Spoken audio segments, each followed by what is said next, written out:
Footwear కంటే sir మన కాలు, సో మనం ఫుట్ అండ్ యాంకిల్ అంటాం అనటామికల్‌గా. కాలు, పాదాలు అదెంత కాంప్లెక్సో మనం తెలుసుకోవాలి ఫస్ట్. మనం పుట్టినప్పటి నుంచి చివరి దాకా మెకానికల్‌గా బాగా వాడే పార్ట్ మన పాదాలు. ఓకేనా? మనం ఎప్పుడైతే మొదటి అడుగు ఏస్తామో, చివరి అడుగు వరకు మన కాళ్ళని బాగా వాడేస్తాం. మనుషులలో ఆ కాళ్ళ ఫార్మేషన్ అనేది చాలా కాంప్లెక్స్.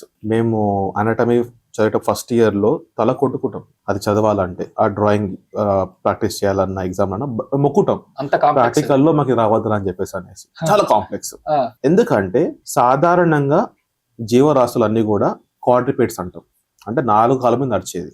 ఎక్కడో ఆఫ్రికాలో ఒక కోతి 2 కాళ్ళ మీద నించుంది. అలా వస్తూ అక్కడి నుంచి మనం వచ్చాం. అంటే తన బరువుని, తన శరీరాన్ని 4 పాదాల మీద పెట్టుకునే ఒక జంతువు ఎప్పుడైతే 2 కాళ్ళ మీదకి వచ్చిందో, సో ఆ ముందు 4 లింబ్స్ అంటాం, అవి హ్యాండ్స్ అయిపోయినాయి మనకి. హ్యాండ్ లింబ్స్ అంటే మనకి కాళ్ళు అయిపోయినాయి. సో ఆ ఫంక్షన్ తగ్గట్టుగా మారిపోయినాయి. సో మన చేతులు అంటే చాలా డిస్టింక్ట్స్ కంపేర్డ్ అదర్ యానిమల్, మన పాదాలు కూడా డిఫరెంట్ అన్నమాట కంపేర్డ్ అదర్ యానిమల్స్. ఎప్పుడైతే మనం ఎరెక్ట్ గా నించున్నాము స్పైన్ మీద, 4 భాగాల మీద పడే వెయిట్ అంతా కూడా 2 పాదాల మీద పడుతుంది. అంటే డబుల్ అయిపోయింది లోడ్ అన్నది. దాని తగ్గట్టుగా ఇది మారింది. వెయిట్ తగ్గదు కాబట్టి ఎస్, లోడ్ ఆబ్వియస్ గా ఎక్కువ ఉంటుంది.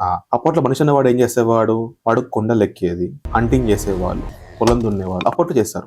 ఆ పని తగ్గట్టుగా చెట్లు ఎక్కడమే కాకుండా కొండలు ఎక్కాలి, రన్నింగ్ చేయాలి, హంటింగ్ చేయాలి, స్విమ్మింగ్ చేయాలి, ఇల్లు కట్టుకోవాలి. అలా నాగరికత పెరుగుతున్న పాటు కాళ్ళ మీద లోడ్ పెరుగుతా వచ్చింది. That's why they are one of the strongest bones in the body. ఎప్పుడైతే ఇండస్ట్రియలైజేషన్ అయిందో సడన్ గా మనము కాళ్ళకు పని చెప్పడం ఆపేసాం. ఫిజికల్ యాక్టివిటీ తగ్గిపోయింది ఓవరాల్ గా చెప్పాలంటే. ఎందుకు మీరు గమనిస్తే ఇప్పుడు కూర్చున్న చోట్లనే నేను అన్ని చేసుకోవచ్చు. I can do my job, I can get my food, I can get my groceries, I can do anything on sitting on chair. ఇప్పుడు యుఎన్ వాళ్ళది ఒక ట్రెండ్ నడుస్తుంది, which is the most dangerous or hazardous అని చెప్పేసి ఒక మంచి video ఉంటుంది. స్మోకింగా, ఆల్కహాలా, drugs అనుకుంటే మెల్లగా ఇప్పుడు చైర్ అయిపోయింది అన్నమాట. Now chair is the most dangerous lethal for the human body. ఎందుకు? కూర్చొని మన యొక్క ఫంక్షనల్ యాక్టివిటీ తగ్గించేస్తుంది కదా.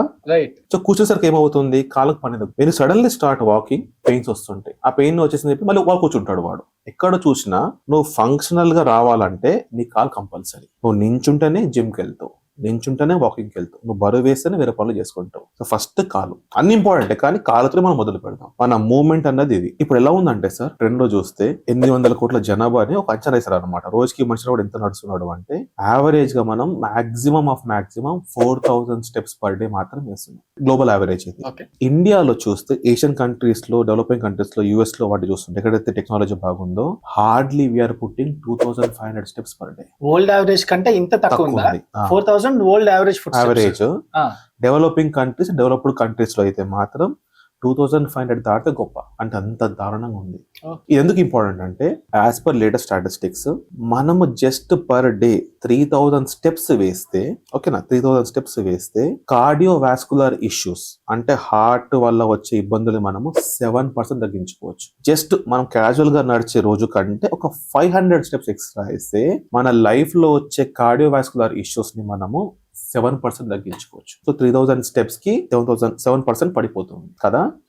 ఇంకా కొద్దిగా మనం 1000 స్టెప్స్ ఎక్స్ట్రా వేసుకుంటే, ఒక 4000 స్టెప్స్ మనం పర్ డే వేసేసుకుంటే ఓవరాల్ మోర్టాలిటీ అంటే తల నుంచి కాళ్ళ వరకు ఏ ప్రాబ్లం వల్ల అయితే ప్రాణాంతకమైన రోగాలు వచ్చే అవకాశాలు ఉన్నాయో, క్యాన్సర్, డయాబెటీస్, ఇది ఒకటి 15% పడిపోతుంది. టాబ్లెట్ల, థెరపీస్ అవన్నీ పక్కన పెడితే జస్ట్ మీరు నడిచే దానికంటే 1500 స్టెప్స్, 2500 నడుస్తున్నాం. ఎక్స్ట్రా 1500 నడవడం వల్ల ఓవరాల్ బాడీలో ఉన్న ప్రాబ్లమ్స్ ని మనము 15% తగ్గించుకోవచ్చు. And it's a big number and it doesn't cost single పైసా.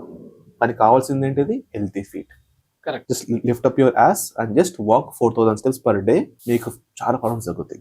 దీన్ని మనం డిస్టెన్స్ లో కొలిస్తే ఎంత? 1 కిలోమీటర్, 2 కిలోమీటర్లు? Depend upon the age height అండి. సాధారణంగా అంచనా వేసుకుంటే ఒక అడల్ట్ అనుకుంటే, అడల్ట్ అనుకుంటే, ఒక హెల్తీ అడల్ట్ ఒక 5 minutes లో యూ క్యాన్ టేక్ 500 స్టెప్స్.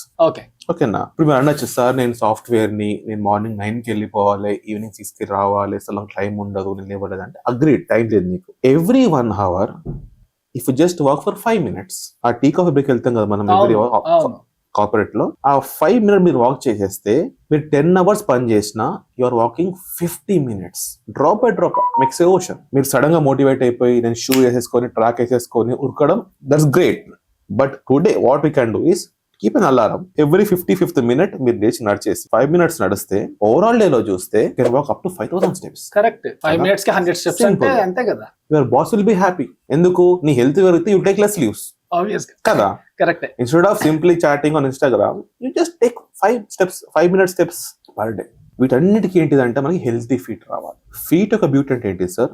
ఇప్పుడు మనకి మెడ నొప్పులు వచ్చినా, కాలు నొప్పులు వచ్చినా, ముఖాల నొప్పులు వచ్చినా, భుజాల నొప్పులు వచ్చినా, ఏమొచ్చినా సరే కూడా ఎక్స్రేలు ఎంఆర్ఐలు కావాలంటారు కదా. కానీ ఫుడ్కి అవసరం లేదు. ఆ ఫుడ్ ఒక పోస్టర్ చెప్పేసి మనం చెప్పేయచ్చు సంథింగ్ ఇస్ ప్రాబ్లమ్ అని చెప్పేసి. ఒక నార్మల్ పోస్టర్ నుంచి డివేట్ అయిపోతుంది అంటేనే we can by looking at the foot we can say something is wrong అన్నట్టు. Right. Extra pain, extra pressure, heel దగ్గర పెయిన్, టోస్ బయటికి వెళ్ళిపోవడం, బనియన్ టో అంటాం, మన ఫస్ట్ రో ఇలా బయటికి వెళ్ళిపోతూ ఉంటుంది. దానివల్ల ఏమవుతుంది? ఇట్స్ ఇండికేటెడ్ దట్ మీ మెడ నుంచి మీ కాళ్ళ వరకు ఎక్కడో పోస్టర్ అనేది మారింది, ఎక్కడో ఓవర్ యూజ్ అవుతుంది లేదా అండర్ యూజ్ అవుతుంది. సో అంత బ్యూటిఫుల్ పార్ట్ కాల్ అన్నది. ఫుడ్ కేర్ అనేది ఎప్పుడు స్టార్ట్ అవుతుంది? చాలా మంది 35-40 అంటారు. No, when you're buying your first shoes, మీ అబ్బాయి మీ పాప ఎప్పుడైతే స్కూల్కి వెళ్ళాలనుకుంటున్నారో యూఆర్ బయింగ్ షూస్ అక్కడి నుంచి స్టార్ట్ అవుతుంది. Because we are walkers, we are not sitters. మన పూర్వీకులంతా కూడా నడిచేవాళ్ళు. కరెక్ట్. ఓకేనా? ఇప్పుడు స్కూల్కి వెళ్ళేటప్పుడు పిల్లలకి మనము షూస్ అక్కడ కాంప్రమైజ్ అయిపోతాం. ఓకేనా? మనకి నచ్చిన షూలు ఎప్పుడు ఇప్పేదండి? మనకి సూటే చెప్పులు ఇప్పించుకోవాలి, పిల్లలకైనా పెద్దలకైనా. ద ఫస్ట్ రూల్ ఏంటిదంటే మీరు ఏ షూ అని వేసుకోండి, కానీ షూలు కాళ్ళలో ఆడాలి. అంటే షూ వేసుకున్నప్పుడు మీ టోస్ అన్ని కూడా ఫ్రీ అవ్వాలి. That is the best shoe. It may be any company, doesn't matter. ఇంకొకటి, సార్ నాకు ఫుట్ పెయిన్ ఉంది, ఏ షూ వాడాలనుకుంటారు? Definitely as per the foot posture, foot problem వల్ల మీ షూ మారిపోతుంది. It's different complete science that will come later. Foot problem వచ్చినప్పుడు right. There are preventive footwear ఉంది, ఆర్థోపెడిక్ ఫుట్వేర్స్ ఉంటాయి, కస్టమైజ్ ఫుట్వేర్స్ ఉంటాయి. ఓకే. మీరు నమ్మరు, ఒక ఎలీట్ ప్లేయర్స్ ఉంటారు కదా, elite players they spend almost $500,000 footwear. ఎందుకు? ఆ ప్లేయర్ యొక్క value is around $millions and they get the $billions for revenue కదా. అలాంటి player, especially the impact games అంటాం. ఇంపాక్ట్ గేమ్స్ అంటే we have lot of forces like basketball, football, cricket. ఎక్కడ ఎస్, వాళ్ళకి ఫుట్వేర్ ఎంత ఇంపార్టెంట్ అంటే there will be separate R&D team for their footwear. And same footwear they will modify as per the country. అక్కడ humidity ఉందా, అది ice ఏరియానా, cold ఏరియానా, dessert, అట్లా వాళ్ళు ఒక ప్లేయర్ కి వాడి ఎంటైర్ ఇయర్ షెడ్యూల్ ని బట్టి షూని మార్చేస్తారు. అంత రీసెర్చ్ అవుతుంది. It may be just shoe for you, but for him it's a life. One bad shoe can spoil the game. Correct kada. A small injury on the foot will cost his career. మొత్తం game అయిపోతుంది. కళ్ళు కూడా పాడవచ్చు. So అలాంటి footwear okay వాళ్ళకి ఏనా అంటే it's a right of every person. when you are spending money for the footwear, spend smartly. What is right for me, what is not right for me. Till you are healthy, fine, you can just go to any showroom, you just go to Amazon, Flipkart, just buy, fine. Once you feel like some issues are happening with my foot, ankle, knee, hip or back, foot is the first predictor అన్నమాట. చెప్పాను కదా, మన poster ఎక్కడైనా సరే కూడా first కనిపించేది foot లో. Almost 50-70% వాళ్ళకి ఏదో ఒకటప్పుడు ఫుట్ పెయిన్ ఉండే ఉంటుంది. అదే దాని ట్రోమా. పొద్దున పూట కాలు లాగడము, తిమ్మిర్లు లేవడము, కాలికి ఏంజల్ స్పర్ అంటారు, ప్లాంటార్ ఫేషైటిస్ అంటారు, బనియన్ టో అంటారు. ఇవన్నీ ఏమంటే నీ యొక్క మస్కులోస్కెలిటల్ సిస్టమ్ అన్నది డివేట్ అవుతున్నట్టు ఇండికేటర్ అన్నమాట. అప్పుడు కావాల్సింది foot care first. Foot care ఎందుకంటే చెప్పాను, ఫుట్ ఈస్ వెరీ కాంప్లెక్స్. ఓకేనా? ఒక 4 layers ఆఫ్ మజిల్స్ ఉంటాయి, మల్టిపుల్ లిగమెంట్స్ ఉంటాయి, మల్టిపుల్ జాయింట్స్ ఉంటాయి. మన ఫుట్ ఉన్నప్పుడు నిచ్చినప్పుడు ఒకలాగా పనిచేస్తుంది, కూర్చున్నప్పుడు ఒకలాగా పనిచేస్తుంది, వెయిట్ బేరింగ్ అంటాం, బరువు వేసినప్పుడు ఒకలాగా పనిచేస్తుంది. దాని ఫంక్షన్ డిఫరెంట్. అండ్ ఇఫ్ ఈ స్పోర్ట్స్ గై ఇంకా మనకి డిఫరెంట్ బయోమెకానిక్స్ ప్రిన్సిపల్స్ వాడాలి. దాని తగ్గట్టుగా మన ఫుట్ కేర్ ని, ఫుట్ రిహాబ్ ని ప్లాన్ చేసుకుంటాము. అలాగే సేమ్ ఫుట్ వేర్ ని మనం ప్లాన్ చేసుకుంటాం.